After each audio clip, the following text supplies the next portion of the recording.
So what's up, fellow collectors? So my name is Mr. Pogi and I am here to review the McFarlane Toys Dark Ages Spawn, the Samurai Wars Samurai Spawn. So this is a really old figure of mine. So well, actually, I got this from my really good friend, Mr. Lee and Angelo Ching. So Lee, eto na, bubuksan na natin. So for the first time, we're gonna open this awesome figure. So since 2001 pa tong toy na to. So actually, pinakonsign niya sa akin to, pinapabenta niya sa akin to. And walang nagtangkang bumili. Pero ang astig naman, ang ganda. Ang ganda ng pagkaka-details ito. Pero ngayon pa lang ito mabubuksan. So nagpaalam ako sa kanya. So thank you for lending me this figure. So Lee, sa akin na ba to? Pero ayun lang. Now, if you're new to my YouTube channel, so please hit the subscribe button and as well as the notification bell to give you an update with the latest toy reviews. And now, before anything else, let's open this awesome figure.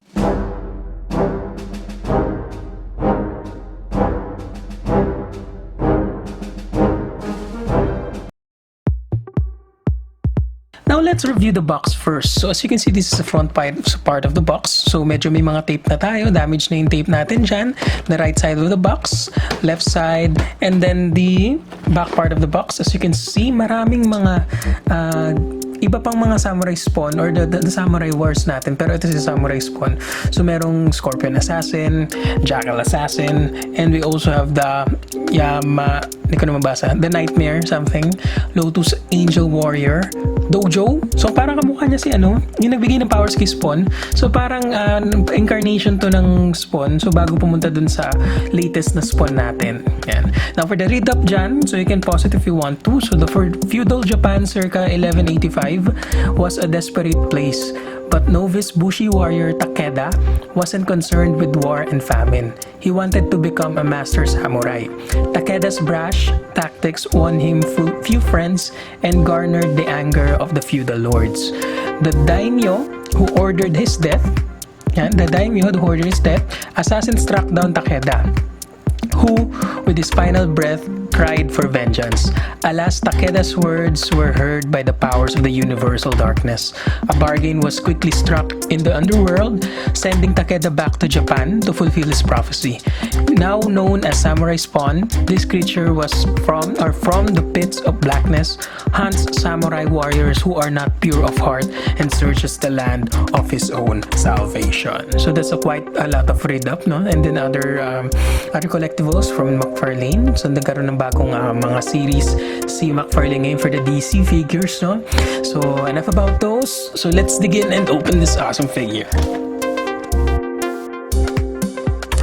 And bam! This is the Samurai Spawn. So grabe yung details ito for a 2001 figure. Grabe. As in G-R-A-B-E. Grabe. And grabe na nangyari is that nung kinukuha ko na siya sa box niya, naputol itong arm niya. So medyo na-disappoint ako doon sa part na yun kasi naging brittle na siguro yung plastic yung sa pagkaka-package niya. So pumupok yung plastic and so on. At alam niyo naman ng technology dati hindi naman ganun katibay pa and so on. Pero ayun, so ganun nangyari. So before we begin with the details of the figure, so let's review the accessory first, by which isa lang naman. So let us review the accessory, by which ito yung espada niya. So actually ganda rin ang pagkaka-detail, no? So with a touch of gold, dark gold siya, and the black and a maroon for the handle. Ayan. So ito yung detail ng ating sword. And makikita niyo yung logo ng si logo na Spawn meron dito sa kanyang sword. Ayan. And very sharp, pointy yung kanyang sword. Ayan. Now, proceed tayo sa details ng figure na to. So, tingnan natin na mabuti kasi napakaganda. Yan. Face sculpt pa lang, panalo na. And pero meron pa siyang, yung cloth niya dito. Ang galing lang eh. So, nakaka-amaze na nakagawa ng figure na ganito nung 2001 pa. Diba? So, very amazing tong figure na to. So, as you can see, for the head sculpt, for the helmet, yan. So, panalo yung details ng figure na to, no? So, feudal Japan era. Yan. Ito yung sa details niya. Ito yung sa details ng helmet niya. Yan. So, hindi ko masyado maano yung articulation, baka bumigay eh. So, okay na muna tong details lang. So, focus pa natin sa ulo, no? Yan. So, pwede muna color green yung mata niya, translucent green.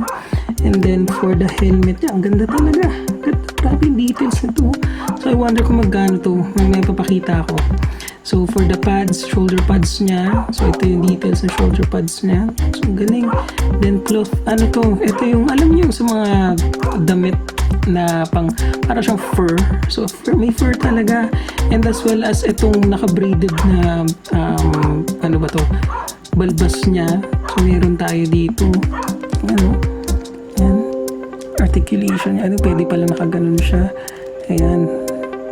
So, medyo ingat-ingat na rin tayo sa dahil yung neck joint niya baka bumigay.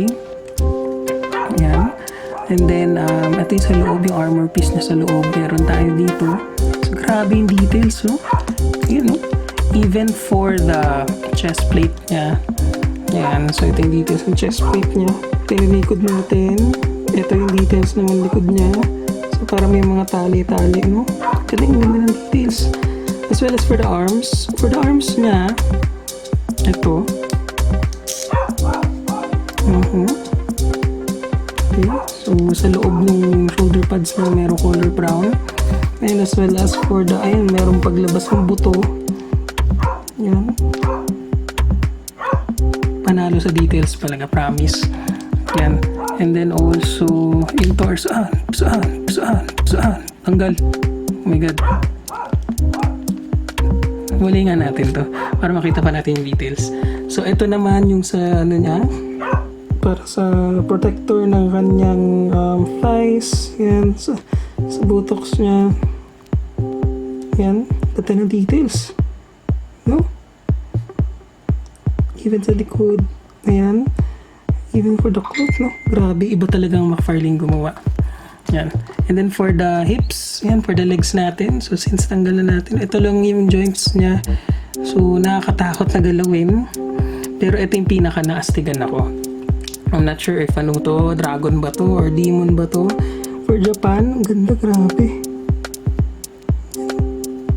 Ayan, oh. Para siyang fudog dragon. Fudog na nga, dragon. Fudog. Ayan. As well as for the knee.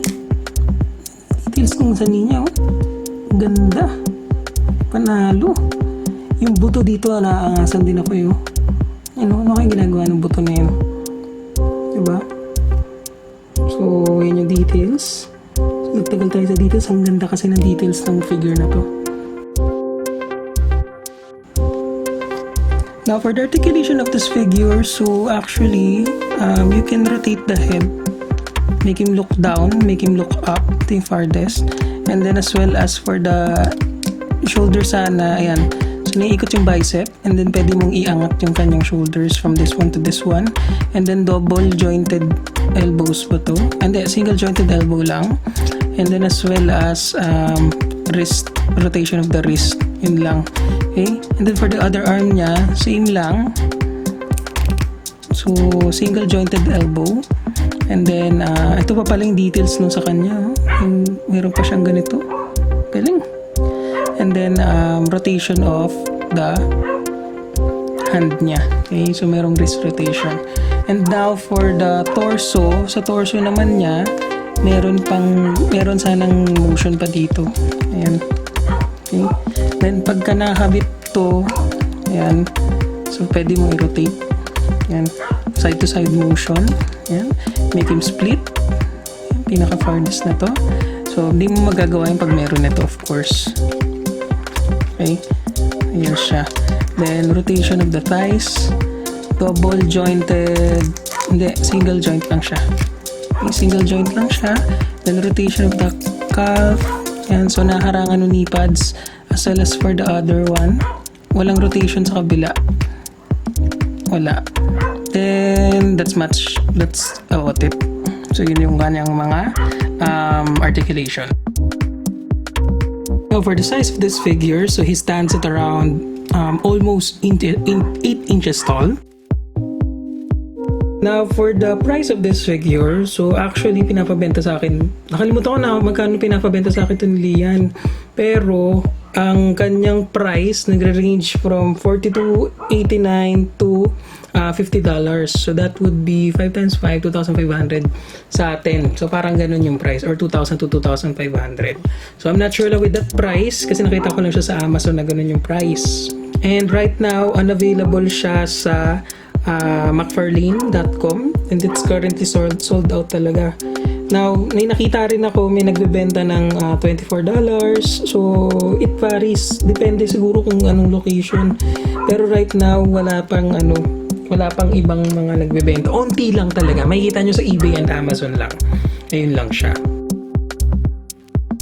Now, for my rating of this figure, kung hindi lang natanggal at nag-snap yung kanyang arms, yung arm pala, with the details, the sculpts, lahat, ang ganda, except for the articulation, I'm giving this a 4 out of 5.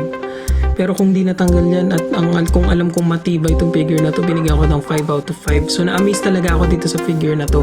Pero yun nga lang, nag-snap. Siguro due to old age. Yan. Kasi 2001 pa yun. Imagine, almost 2020. So, almost 19 years ba? 2020 minus 2001. So, almost 19 years na to na nasa kahon niya at nanilaw na nga yung plastic ng kahon. So, yun. So, feel ko naging brittle lang talaga. Now, ayan, nakita nyo, tintaray kong ikabit. Pero kasi may yung joint na kasi ito siya yung, ayan. So anyway, for this figure, is it worth having this figure? For me, it's a must. Yan, depending on the price. Pero sobrang detailed nitong figure na to. Ang ganda. So parang napaka-classic. Classic McFarlane nga, ika nga. So yun siya. So it's worth having this figure for me? Yes, it is worth having this figure. Now we are at the end of my video. And I just want to have a big shout out to Mr. Lian Angelo Ching. So brother Lee, thank you for letting me review this figure. And a really old figure, no? Mas matanda pa yata ito sa mga magiging anak mo. Ay basta, ganun. So it's a really old figure. So thank you for letting me review this. And shout out to Toy CONCORD Philippines and Toy CONCORD Philippines Classifieds. So message me if you want to join the groups. Okay? And then as well as a big shout out to my fellow friends in the Jedi Council group chat. So sila Uncle Joe and so on. So yun lang. So ito na. Again, if you enjoyed this video, please hit thumbs up and feel free to comment and share to our fellow collectors out there. And so I'll see you around. Okay? May the force be with you and please keep on collecting. Adios.